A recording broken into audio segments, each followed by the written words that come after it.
یہ واقعہ اس دور کی ہے جہاں صحابہ پر بے حد ظلم ہوتے تھے۔ دراصل مکہ کی سرزمین اور وہاں کی ریت تپتی تھی، سورج کی آگ سے زیادہ گرم تھی کفار مکہ کی نفرت۔ مکہ کی گلیوں میں درد کی سسکیاں گونج رہی تھی اور ہوا میں ظلم کی بدبو تیر رہی تھی، اور دین حق کو قبول کرنے والوں پر قریش مکہ کا قہر ٹوٹ پڑا تھا۔ کوئی غلام تھا، کوئی آزاد، مگر سب کے لیے ایک ہی سزا، تکلیف، درد اور بے پناہ ظلم۔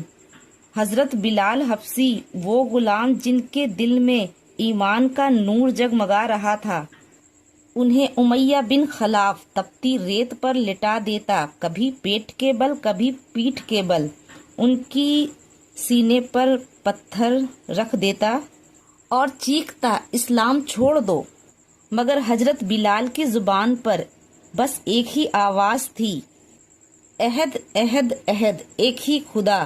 ان کا ہر زخم، ہر چیخ اللہ کی عبادت تھی، اور اس طرح حضرت عمار بن یاسر اور ان کے ماں باپ پر قہر برپا تھا۔ کفار نے انہیں بے پناہ تکلیف دی تھی۔ رسول صلی اللہ علیہ وسلم نے جب ان کے پاس سے گزرے تو ان کے حالات دیکھ کر فرمائے، اے یاسر کے خاندان، صبر کرو، تمہارا ٹھکانہ جنت ہے۔ مگر کفار کا دل پتھر کا تھا۔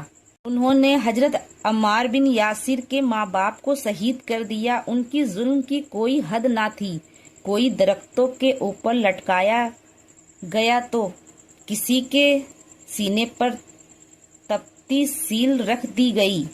ہر طرف مسلمانوں پر ظلم کی بارش تھی، مگر صحابہ اکرام کا ایمان نہیں ڈگمگایا۔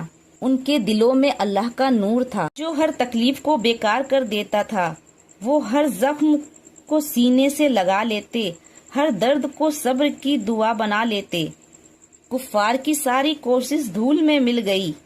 وہ صحابہ جن کے جسموں پر زخم تھے لیکن ان کے دلوں میں جنت کی ٹھنڈک تھی۔ سورہ البلد کی آیت گونجتی ہے، وَلَا أَقْسَمُ بِالنَّهْزِ الْوَلَدِ، اس مکہ کی شہر کی قسم جہاں یہ ظلم ہوا۔ وہی شہر ہمیں سکھاتی ہے کہ اللہ کی راہ میں تکلیف تو آئیں گے، مگر صبر اور ایمان سے جنت کی راستہ کھلتی ہے۔ آج کے دور میں بھی لوگ ہمیں نیچا دکھاتے ہیں، ہمارے ایمان کا مذاق اڑاتے ہیں۔ کوئی کہتا ہے کہ یہ پرانے خیالات ہیں، کوئی کہتا ہے دین کی باتیں چھوڑو، مگر حضرت بلال اور صحابہ اکرام کی طرح ہمیں اپنی ایمان کو سینے سے لگائے رکھنا ہے، چاہے کتنی بھی تکلیف آ جائے۔